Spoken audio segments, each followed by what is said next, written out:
Hello guys, welcome to another video in my channel. अभी हम जिस मैच के बारे में बात करने वाले हैं वो है कल सुबह को होने जाने वाला वुमेन सुपर मैच का मैच, जो कि होने जा रहा है ऑकलैंड वुमेन और सेंट्रल डिस्ट्रिक्ट वुमेन के बीच में। अगर हम आज वाले मैच की बात करें तो वुमेन वाला मैच तो इजी ही था, वहाँ पे कोई दिक्कत वाली बात नहीं थी। मेंस वाले मैच में मुझे लगता है काफ़ी अनएक्सपेक्टेड मैच था, ज़्यादा कुछ वहाँ पे नहीं हुआ। लेकिन फिर भी अगर आपने कूपर को ट्राई किया होगा, जिनके बारे में हमने कई बार बता के रखा हुआ था, ऑब्वियसली उनके बॉलिंग की वजह से हमने सोचा था, लेकिन बैटिंग से ही उन्होंने स्कोर कर दिया। तो अच्छा गया होगा, स्पेशली रिस्ट्रिक्शन वाले साइड्स में ऑलराउंडर सिलेक्शन भी मेरे ख्याल से ठीक ठाक रहा होगा आपके लिए। बाकी मुझे लगता है कि मैच काफ़ी अनएक्सपेक्टेड तो था, तो वहाँ से मुझे बहुत उम्मीद तो नहीं है। लेकिन अगर आपने कुछ ऐसा किया होगा जहाँ पे रिस्ट्रिक्शन नहीं है, वहाँ पे तो मुझे लगता है नहीं किसी ने एक से ज़्यादा बॉलर लिया होगा। लेकिन जहाँ पे रिस्ट्रिक्शंस हैं वहाँ पे मुझे लगता है इजी रहा होगा, क्योंकि जो बॉलर्स ने विकेट्स लिए थे वो लगभग लगभग हमारे टीम में थे। मतलब फिशर तो थे होते ही, क्योंकि बाकी कोई वेलिंगटन के बॉलर नहीं अवेलेबल थे इसीलिए। तो यही है। बाकी आपका कैसा गया रिजल्ट आप बता सकते हो कमेंट बॉक्स में। वोमेन वाले मैच को लेकर मुझे डाउट नहीं है, वो तो अच्छा ही गया होगा। स्टार्ट करते हैं इस मैच की एनालिसिस। ऑकलैंड और सेंट्रल डिसीज के बीच में मैच होने जा रहा है। सेंट्रल डिसीज का लास्ट मैच मिलिटन के अगेंस्ट में था और एज यूजुअल वो हारे। ऑकलैंड ने हालांकि ओटागो को हराया था लास्ट मैच में, जो कि बहुत सरप्राइजिंग था बहुत लोगों के लिए। लेकिन मैंने बोला था कि ऑकलैंड जैसे बॉलिंग साइड काफ़ी बेहतर करी है लास्ट कुछ मैचेस में, और जहाँ पे उनको स्कोर डिफेंड करने को मिल गया तो उन्होंने बॉलिंग बहुत बढ़िया कराई भी। और जिन बॉलर्स के ऊपर हमने दाव खेले थे उन बॉलरों ने भी अच्छा परफॉर्मेंस करा। ठीक है, देखते हैं आगे क्या क्या चीज़ें होती हैं। और इस मैच के एनालिसिस के दौरान हमें कौन कौन से प्लेयर्स के नाम ज़्यादा इंपॉर्टेंट होते हुए दिखते हैं। इस सीज़न में इन दोनों टीमों के बीच में कोई मैच नहीं हुआ है, तो मैचेस पिछले सीज़न तक ही हैं। और पिछले सीज़न तक ऑकलैंड की टीम में ऐसे बहुत सारे प्लेयर्स थे जो इस सीज़न में वो पार्ट नहीं है, तो इसीलिए ऑकलैंड की तरफ से रिकॉर्ड्स आपको थोड़े से कम मिलेंगे, या इसके लिए तैयार रहना। स्टार्ट करते हैं इस मैच की analysis Eden park outer Oval, जहाँ पे ऑकलैंड का लास्ट मैच हुआ था। आखिरी मैच में 3-1 से आगे चल रही है ऑकलैंड की टीम, एक मैच नो रिजल्ट रहा है। देखते हैं जब ये दोनों टीमें आमने सामने हुई हैं आखिरी 5 मैचेस में तो क्या क्या हुआ है। यह है पहला मैच, और पहला मैच ऑकलैंड में भी, जहाँ पे 120 का स्कोर आपको बनते हुए दिख रहा है ऑकलैंड की तरफ से। रो अस्तुति कुमार एटकिंसन बॉलिंग नहीं कराती हैं। ग्रीन ये नाम थोड़ा नोटिस करना, इनके कुछ परफॉर्मेंसेस आपको देखने मिल जाएंगे किसी भी फॉर्मेट में। सेंट्रल ने काफ़ी आराम से चेस कर लिया था। डॉट जो यहाँ पे मेजर स्कोरर रही हैं सेंट्रल की तरफ से, वो अवेलेबल नहीं है, और काफ़ी आराम से यहाँ पे सेंट्रल ने जीत हासिल कर लिया था। अगला मैच पामस्टन नॉर्थ में हुआ, जहाँ पे डॉट के वापस से स्कोर है अवेलेबल वो नहीं है। एटकिंसन का यहाँ ऊपर बॉलिंग परफॉर्मेंस था, यहाँ पे बैटिंग परफॉर्मेंस जोनास का यहाँ पे रहा है। ऑकलैंड ने यहाँ पे वो फिर से चेज़ नहीं कर पाए। हालांकि ये मैच, ये जो है पहला मैच, ये आखिरी 5 में नहीं आता है, ये मैच आखिरी 5 में आता है। और यहाँ पे ऑकलैंड चेज़ नहीं कर पाई थी। जो नाम आपको रिपीट होते हुए दिख रहे हैं वो है ग्रीन और रोए। बाकी मायर के भी 1 विकेट रहे हैं। ग्रीन यहाँ पे दोनों ही मैच में विकेट्स ले रही हैं। ठीक है, अगला मैच यहाँ पे सेंट्रल ने बना था 135 रन, जहाँ पे टॉमलिंसन, मायर, ग्रेग और रोए हमें परफॉर्मर्स देखने को मिलते हैं। ये मैच भी ऑकलैंड पे ही हुआ था वैसे तो। ऑकलैंड ने बहुत बढ़िया तरीके से चेस कर लिया, मायर का परफॉर्मेंस रहा है विद द बॉल। अगला मैच न्यू प्लाईमाउथ में 12 ओवर का मैच हुआ, 112 रन बनाए ऑकलैंड ने, जो डिसेंट स्कोर है 12 ओवर के कंपैरिजन में। तो सेंट्रल ने भी मतलब बुरा बल्लेबाजी यहाँ पे नहीं किया था। 12 ओवर में 102 रन कम नहीं होता है इस फॉर्मेट के क्रिकेट में, और सिर्फ 4 विकेट खोके, लेकिन वो चेज़ नहीं कर पाए ओवरऑल। जहाँ पे ग्रीन और रोए आपको बॉलिंग परफॉर्मर देखने मिल जाते हैं सेंट्रल की तरफ से। डॉट बैटिंग परफॉर्मर, एमी हकर इनको थोड़ा नोटिस करना, इनके लास्ट 2 हेड टू हेड में कुछ परफॉर्मेंस है। यहाँ पे उन्होंने 2 विकेट निकाले थे। लास्ट मैच जो हुआ था दोनों टीमों के बीच में, और लास्ट मैच जो हुआ था इस ग्राउंड में दोनों टीमों के बीच में, वहाँ पे सेंट्रल ने बना था 113 रन, जहाँ पे आपको डॉट और टॉमलिंसन देखने को मिल जाते हैं। हकर का वापस से 2 विकेट था। ऑकलैंड ने वापस से चेस कर लिया यहाँ पे, और कैप्टन के साथ रोए के परफॉर्मेंस आपको देखने मिल जाते हैं। तो जो चीज़ हम यहाँ पे नोटिस कर सकते हैं, रिसेंट कुछ मैचेस में रन चाहे कितना भी बने, उतना शायद कम नहीं भी बना होगा, लेकिन विकेट्स यहाँ पे कंपैरेटिवली कम गिरे हैं। ठीक है, मैं ऑकलैंड वाले जो मैचेस हुए हैं वहाँ पे भी आपको फॉलो करवाता हूँ। सेंट्रल ऑब्वियसली रिसेंट टाइम्स में हारी भी होगी, लेकिन उन्होंने विकेट कम गंवाए हैं। रन शायद वो ज़्यादा नहीं बना पाए होंगे, वो हारे होंगे, लेकिन विकेट उन्होंने खोए हैं। देखो नोटिस करो, यहाँ पे सिर्फ 4 विकेट, यहाँ पे भी 4 विकेट, 12 ओवर का मैच था, यहाँ पे 3 विकेट। ठीक है, उसके पहले मैच में जाएंगे तो ये 5 विकेट यहाँ पे हुआ था, ये 6 विकेट मेरे ख्याल से इस पिक्चर में हाईएस्ट है, और यहाँ पे सिर्फ 1 विकेट। ठीक है, अगर हम ऑकलैंड वाले मैचेस को फोकस में रखें, जहाँ पे कल का मैच होने भी जा रहा है, तो हमें 3 मैचेस मिलेंगे। बिल्कुल पहला वाला जो मैच था ऑकलैंड हारी है, अगले 2 मैचेस में ऑकलैंड जीती है। लेकिन नोटिस करो मैचेस में क्या हो रहा है। पहला मैच ये था जहाँ पे हैना रो, ग्रीन, अस्तुति कुमार, एटकिंसन बॉलिंग नहीं कराती हैं, और यहाँ से और कोई बॉलर नहीं है। टोटल मैच में विकेट गिरे 6। ठीक है। अगला मैच जो ऑकलैंड पे हुआ वहाँ पे आ जाओ। सेंट्रल ने वापस से अच्छी बल्लेबाजी करी, तो दोनों ही मैच पे उनकी बल्लेबाजी अच्छी थी, वो हारे हो जीते हो कुछ भी हो। मायर, ग्रेग और रोए मेजर परफॉर्मर्स, टॉमलिंसन अवेलेबल नहीं है। और मायर का बॉलिंग की कंट्रीब्यूशन, यहाँ पे टोटल मैच में विकेट गिरे 5 और रन भी डिसेंट बने। लास्ट मैच जो हुआ था इस ग्राउंड पे, सेंट्रल ने रन थोड़ा कम बनाया 113। डॉड और टॉमलिंसन जो दोनों ही अवेलेबल नहीं है और दोनों के नाम ऊपर आए हैं कई बार। हकर के 2 विकेट्स, टोटल विकेट यहाँ पे 4 पहले इनिंग्स में, दूसरे इनिंग्स में 3, मतलब 7 विकेट टोटल गिरे हैं दोनों इनिंग्स मिलाकर। तो ये एक चीज़ है कि ये फिक्सचर थोड़ा फंसा हुआ दिख रहा है। अच्छा, दूसरे इनिंग्स में कैटन और रोए के परफॉर्मेंस थे, तो ये फिक्सचर जो है थोड़ा फंसा हुआ दिख रहा है। इतना इजी फ्री फ्लोइंग फिक्सचर नहीं है। रन्स कभी बने भी होंगे, लेकिन विकेट्स बॉलर्स के लिए कम से कम यहाँ पे मुश्किल है। विकेट ज़्यादा गिरे नहीं हैं। जो कभी कभी विकेट्स गिरे होंगे उनमें से भी एक आध बॉलर को 2 विकेट मिले होंगे। तो ओवरऑल डिस्ट्रीब्यूशन जो है विकेटों का बॉलर्स के लिए वो कम हुआ है, ये हिस्ट्री बता रहा है। ठीक है। और बहुत कॉन्सिस्टेंट कुछ अलग परफॉर्मर्स हमें ढूंढने को नहीं मिल रहे हैं। हम अगर हम ऑकलैंड वाले मैचेस को भी फोकस पे रखें, हैना रोज इनमें से हैं जो पुराने प्लेयरों में से हैं, इन्होंने मेजरली परफॉर्म यहाँ पे करा है। इस वाले मैच पर हमें रोजमेरी मैड दिखी थी, और यहाँ पे पहले मैच पर भी हैनाडो।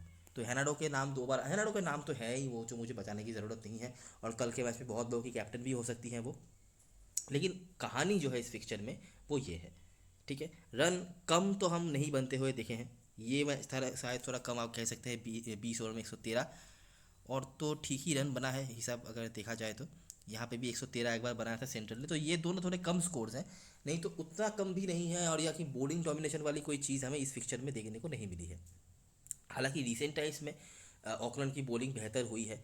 और ये जो रिकॉर्ड्स आप देख रहे हो सेंट्रल की बैटिंग में कि वो विकेट्स नहीं गवाते, उसके पीछे बहुत बड़ा रीज़न ये भी रहा है कि उनकी टीम में डॉड हुआ करती थी। डॉड क्या करती थी कि पावर प्ले में स्लो खेल के हो जैसे करके हो विकेट बचाती थी, उसके बाद तेज़ रन बनाती थी। तो अभी वैसे मेंटालिटी वाले प्लेयर्स इनकी टीम में नहीं है, तो इनके लिए अभी विकेट भी जल्दी गिर रहे हैं। आप नोटिस करोगे जब डॉड खेलती हैं, इसी दिन में थोड़े आउट ऑफ फॉर्म भी रही हैं थोड़ा बहुत, लेकिन जब वो फॉर्म पे रही हैं, रन बनाती हैं, तो वो ऐसे ही खेलती हैं, विकेट बचा के रखती हैं, विकेट देती नहीं है इतनी आसानी से, रन चाहे कितना भी कम बने। लेकिन अभी वो नहीं है, तो चीज़ें बदल भी रही हैं धीरे धीरे। ठीक है, तो सेम चीज़ होगी ये ज़रूरी नहीं है, लेकिन ये चीज़ें हुई हैं जो हम बता सकते हैं। समराइजेशन पे आ जाएंगे तो डॉट आपको देखने मिल जाती हैं, जैसा कि वो उम्मीद रख भी सकते हो। और रोजमेरी मैर के कुछ परफॉर्मेंसेस हैं, ऑब्वियसली इतना औसत मतलब इतने रन तो नहीं बनाए उन्होंने, लेकिन नॉट आउट रही हैं कई बार, और ऊपर अभी आपने एक बार बैटिंग करते हुए उनको देखा।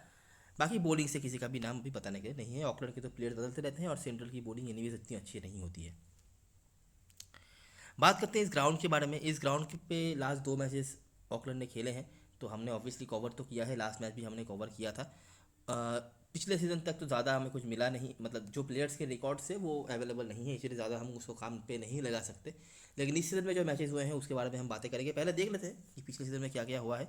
ये जो आपने लास्ट 8-8 देखा, जहाँ पर हकर एक तरफ से और कैटन एक तरफ से मेजर परफॉर्मर रही हैं। कैटन इस ग्राउंड पे अच्छा कर रही हैं, रिसेंट टाइम्स में भी अच्छा कर रही हैं।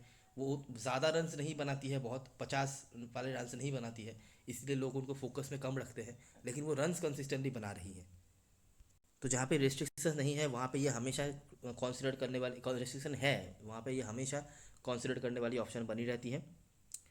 यहाँ पे वेलिंगटन और ऑकलैंड का मैच था, टेम्पल्टन जो खेल नहीं रहे। हक्कर का 1 विकेट यहाँ पे भी था। शशि शाडी जो इस सीजन में खास कुछ कर नहीं पाई है, इनके भी ग्राउंड पे कभी कभी रन्स थे, ये इन्होंने रन बनाए। इस सीजन के जो मैचेस हुए, कैंटरबरी बनाम ऑकलैंड, बाउडन जिन्होंने लास्ट मैच खेला नहीं था पता नहीं क्यों, जॉजी पेनफोर्ड, इनके भी ओवर्स कम होते जा रहे हैं। लास्ट 2 मैच में मेरे ख्याल से 1-1 ओवर उन्होंने बॉलिंग कराई। बाकी शारी, कटन, जॉजी पेनफोर्ड और बाउडन। बाउडन लास्ट मैच खेली नहीं थी, देखना पड़ेगा कल के मैच में कम बैक करती है या नहीं। शारी के कुछ स्कोर्स और कटन के भी स्कोर्स। अगला मैच ऑकलैंड बनाम वेलिंगटन के बीच में हुआ था। यहाँ पे जैसे तैसे करके ग्रीन और कैटन ने स्कोर बनाए, हालांकि रन बहुत ही कम था, लेकिन बॉलिंग यहाँ पे भी बढ़िया करी थी वेलिंगटन ने। उस रन को भी उन्होंने 19 ओवर तक वो खींच के लेके गए, 5 विकेट गिराया। जहाँ पर जॉसी पिनफॉल्ड वापस से 1 विकेट ले रही हैं, थोड़ा ज़्यादा ओवर मिल जाए तो और इंपॉर्टेंट हो जाए ये जोनास, मॉली पिनफोल्ड और बाउडन के विकेट से। और लास्ट मैच में ओटागो को भी यहाँ पे उन्होंने हराया। ठीक है, तो लास्ट दोनों मैच बड़े बड़े टीमों के अगेंस्ट में उन्होंने खेला, उन्होंने बॉलिंग तो बढ़िया कराई। ठीक है, और लास्ट मैच में बैटिंग भी सपोर्ट करने पे आ गई, तो उन्होंने चेज़ करने नहीं दिया सामने वाली टीम को। यहाँ पे सिर्फ 93-94 का टारगेट था, इस उनको ही वहाँ पे भी उन्होंने 19 ओवर तक खींचा मैच को, लेकिन यहाँ पे तो 147 बना दिया था, 17 का टारगेट दे दिया था। फिर से ग्रीन और कैटन ये कॉम्बिनेशन चलने लग गए, ओटागो को चेज नहीं करने दिया। जोनास, मॉली पेनफोर्ड ये रिपीट हो रही हैं। बाकी ब्राउनिंग, हकर, ब्री इलिंग जिनके बारे में मैं बहुत दिन से बता रहा था, लास्ट मैच में भी कम लोग ले रहे थे लेकिन अभी था लोग ज़्यादा लेने लग जाए। बॉलिंग फर्स्ट हो, बॉलिंग सेकंड हो, काफ़ी बढ़िया बॉलिंग कराती हैं और रेगुलरली मिडल निकाल रही हैं। सबसे बड़ी बात वही है, एक इनएक्सपीरियंस्ड बॉलर, इंटरनेशनल कोई एक्सपीरियंस नहीं है, इस फॉर्मेट में भी उतना नहीं है एक्सपीरियंस, अपने डेब्यू सीजन में ही आके इतना बढ़िया बॉलिंग करा रही हैं, मेडन निकाल रही हैं, इकोनॉमिकल भी रह रही हैं, विकेट भी निकाल रही हैं अभी तो बहुत अच्छी बात है ये। तो बिल्कुल देखने लायक बॉलर ये हैं। बाकी मॉली पेनफोल्ड ने भी अच्छी बॉलिंग कराई थी। एमी हकर कुछ मोमेंट्स में अच्छी दिखी थी लेकिन उतना भी अच्छा उनका परफॉर्मेंस नहीं था। बैटिंग कर लेती हैं थोड़ी बहुत, बाकी देखना पड़ेगा ये कितने जल्दी अपने मोमेंटम पे आ पाती है या नहीं, अगर खेलने का मौका मिलता है। पहली बात तो वही, तो यही चीज़ें हैं जो हम देख सकते हैं कि बॉलिंग बेहतर कराई है ऑकलैंड ने और विकेट्स वो निकाल रहे हैं। बैटिंग से वही दो नाम जो कंसिस्टेंटली चल रहे हैं, मैडी ग्रीन और प्रू कैटन ज़्यादा कंसिस्टेंट दिखी है। मैडी ग्रीन बीच में खेल भी नहीं थी, नहीं तो शशि शारी के भी कुछ रन्स होते हैं, अगर तीसरे बैटिंग ऑप्शन के तौर पे आप देखना चाहते हो किसी को तो उनका नाम भी आ जाता है। प्लेइंग यूनिट की बात करें तो ये हो गई हेड टू हेड की चीज़ें और ग्राउंड की चीज़ें जो बताने लायक था। आई होप आपने देख लिया होगा और कुछ यहाँ पे ज़्यादा कुछ नहीं है बताने के लिए। ऑकलैंड के टीम में रिकॉर्ड्स थोड़े से कम ही होते हैं रिसेंट टाइम्स में क्योंकि उनके बहुत सारे बड़े प्लेयर्स इस सीज़न से नहीं खेल रहे हैं। अच्छा, सेंटर जैसे आर्माइटेज और एटकिंसन ओपनिंग कर रही हैं, उसके बाद न्यूटन, हैना रो, Michaela Greg, rosemary man, Devon शार, केट गेजिंग, प्रियंस चैटर्जी, ग्रीन और स्तुति कुमार, इनमें से जो प्लेयर्स आपकी टीम में ज़रूर आ गए होंगे। आर्माइटेज मुझे बताने की ज़रूरत नहीं है, बैटिंग से अच्छा ही कर रही है, बॉलिंग भी करा लेती है कभी कभार, तो बिल्कुल इनके रिकॉर्ड नहीं है लेकिन ये अच्छा कर रही हैं तो डेफिनेटली हम लेंगे इनको। हैना रो, रोजमेरी मैर, ये तीन सबकी टीम में होंगे। चौथे प्लेयर के रूप में हम शायद इस मैच के लिए जाएं क्लॉडिया ग्रीन की तरफ, जिनके रिकॉर्ड्स इस फिक्चर में अच्छे रहते हैं, लॉन्गर फॉर्मेट में भी अच्छे रहते हैं और इस फिक्चर में उन्होंने शॉर्टर फॉर्मेट में विकेट निकाल के रखा हुआ है, तो ये एक बिल्कुल देखने लायक ऑप्शन है। इसके अलावा बाकी जो ऑप्शंस हैं बैटिंग से ग्रेग आप देख सकते हो अगर आप चौथे बैट्समैन बैटिंग ऑप्शन को देखना चाहते हो तो। इसके अलावा डेवन शायर, यहाँ से स्तुति कुमार, ये कुछ परफॉर्मर्स हैं जिनको कंसीडर किया जा सकता है। याद रखना ये फिक्चर थोड़ा फंसा हुआ है, हिस्ट्री ये कहता है कि यहाँ पे फ्री फ्लोइंग पॉइंट्स देने वाले प्लेयर्स आपको नहीं देखने मिलेंगे, गिने चुने कुछ प्लेयर्स मिलेंगे, एक आध विकेट लेने वाले प्लेयर्स मिलेंगे, वही मैटर करके जाएंगे। तो ऐसे फिक्चरों में क्यों कोई 10-15 रन बना के एक आध कैच ले ले तो वही बड़ी बात हो जाती है, ठीक है। तो वही है, बाकी देख सकते हो आप। बाकी मुझे लगता है कि स्मॉल लीग में एनीवेज लोग ऑकलैंड के प्लेयर ज़्यादा लेने वाले हैं क्योंकि उनके प्लेयर्स के परफॉर्मर ज़्यादा आए हैं और उनकी तरफ से परफॉर्मर्स है भी जो लेने लायक है स्मॉल लीग में।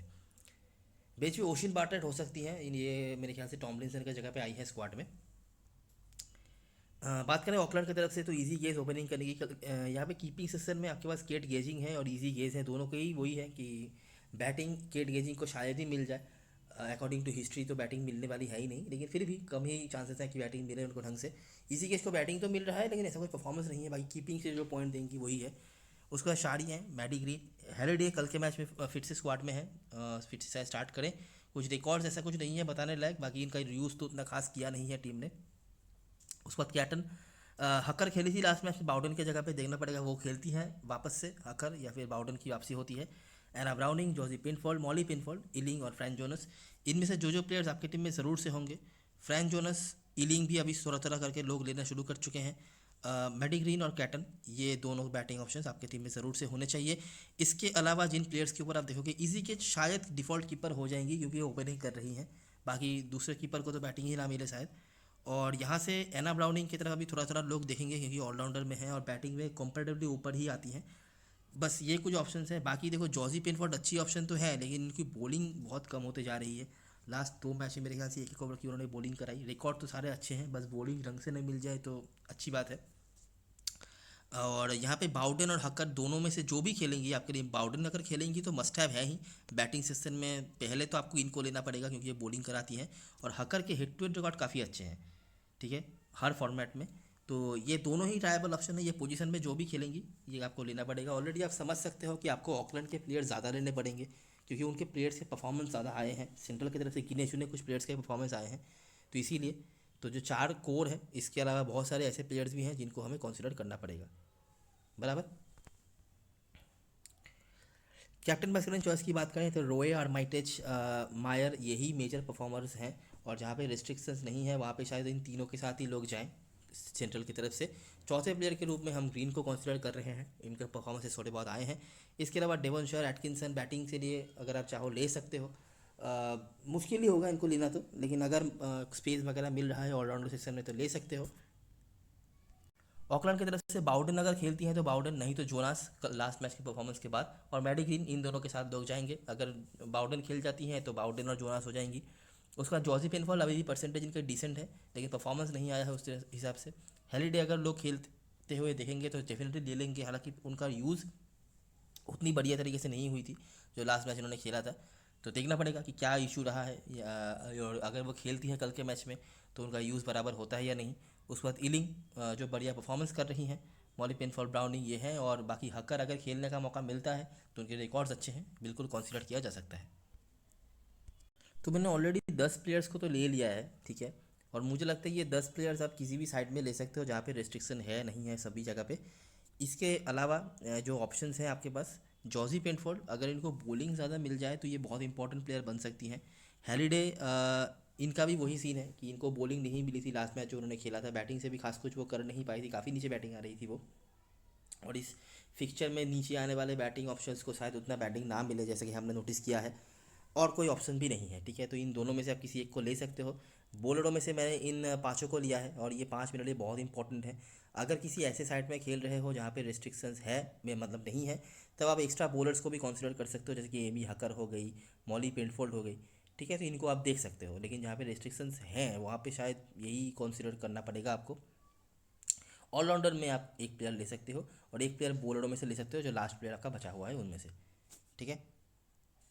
कीपर में मुझे किसी पे भी प्रायोरिटी नहीं है, बस इजी गेज ओपनिंग आएंगी और दूसरे पे कीपर को बैटिंग नहीं मिलेगी, बस इसीलिए मैंने रखा है। मेरा कोई भी ऐसा कोई प्रायोरिटी किसी पे भी नहीं है। कैप्टन वाइस कैप्टन चॉइस की बात करें तो क्रिस्टल क्लियर ऑप्शन यहाँ पे भी हमें नहीं दिख रहे हैं, लेकिन फिर भी मैडी ग्रीन आप ले सकते हो। इनके जब वेलिंगटन के होकर भी खेलती थी, या उसके पहले जब ऑकलैंड के होकर खेलती थी, तो इनके रिकॉर्ड डिसेंट रहे हैं और बैटिंग तो वो अच्छा कर ही रही हैं। और एनीवे सेंट्रल लिस्ट उतनी बड़ी टीम नहीं है, अगर हम बॉलिंग की बात करें तो रिस्की ज़रूर होगा कि अगर 30-35 रन भी बनाती हैं तब वो भी कम पड़ सकता है किसी बॉलर के लिए या ऑलराउंडर के लिए, लेकिन हाँ एक ऑप्शन डेफिनेटली बनी रहती हैं।